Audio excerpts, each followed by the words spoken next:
श्री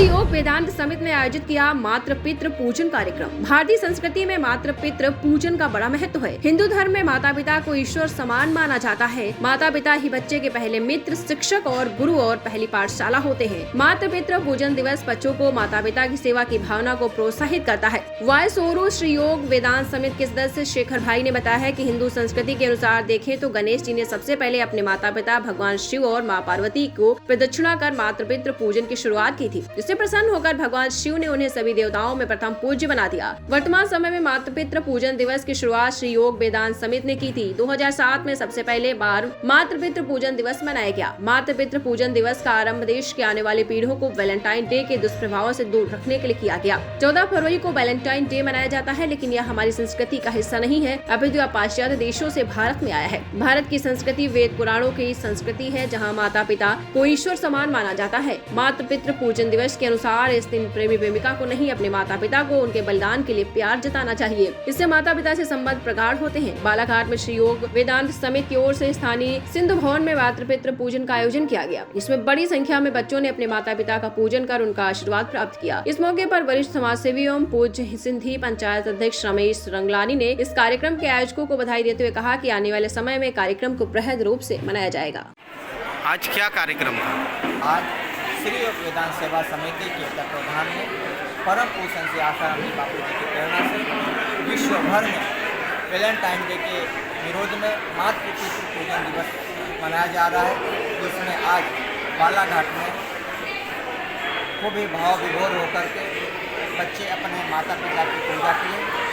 लगभग 300-400 लोगों ने लाभ लिया और बच्चों ने आज संकल्प लिया कि देवतुल्य माता पिता को हम भगवान की तरह पूजेंगे और भूल करके भी पाश्चात्य की जो गंदगी है हम अपने देश से उखाड़ फेंकेंगे।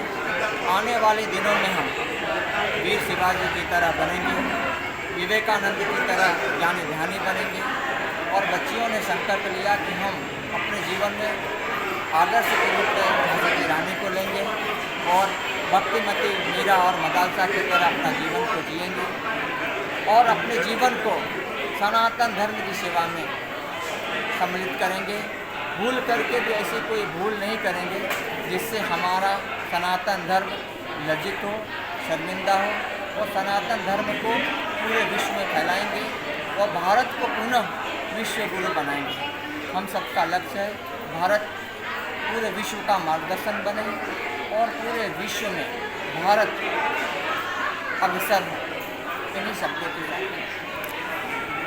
जो कहानी है, जब कार्तिकेय को और गणेश जी को दोनों में आपस में झंझट हुआ कि बड़ा कौन, तो कार्तिकेय तो पूरा बहुत बलशाली था, पूरे दुनिया की परिक्रमा करने निकला और गणेश जी ने कुछ नहीं किया, बैठे रहे आराम से और अपने माता पिता शिव जी की और पार्वती जी की वही परिक्रमा करके दिखा दिया और शिव जी ने कहा कि तुम सबसे बड़े हो, इसलिए माता पिता से बड़ा कोई नहीं। बच्चों को हम भी सिखाएंगे और ये बात भी सही है कि हमने यदि बच्चों के ऊपर थोड़ा ध्यान दिया, मैं तो कहता हूँ कि बच्चों को दूसरे धर्म वालों को मैं देखता हूँ और हिंदू धर्म को जब देखता हूँ तो वो बच्चे भी उदाहरण देते हैं। कई बार वो बच्चे दूसरे धर्मों की तरफ भी झुक जाते हैं। उन्हें लगता है कि कुरान के बारे में, उनके धर्म के बारे में, आयतों के बारे में वो लोग शुरू से ही बच्चों को सिखाना शुरू कर देते। हमारे यहाँ कहाँ सिखाते?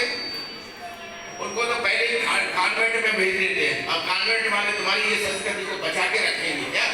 वो तो चाहेंगे कि तुम्हारी संस्कृति ये मेघालय ने यही काम किया था कि हिंदुस्तान से कैसे भी करके इनकी संस्कृति को समाप्त करें।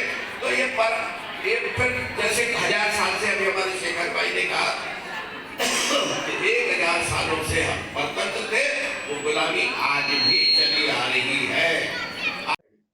अपने शहर की किसी भी खबर को ना करें मिस, पाएं अपने शहर की लोकल खबर का live video update Bharat times news पर। आज ही सब्सक्राइब करें और देखें अपने मोबाइल पर।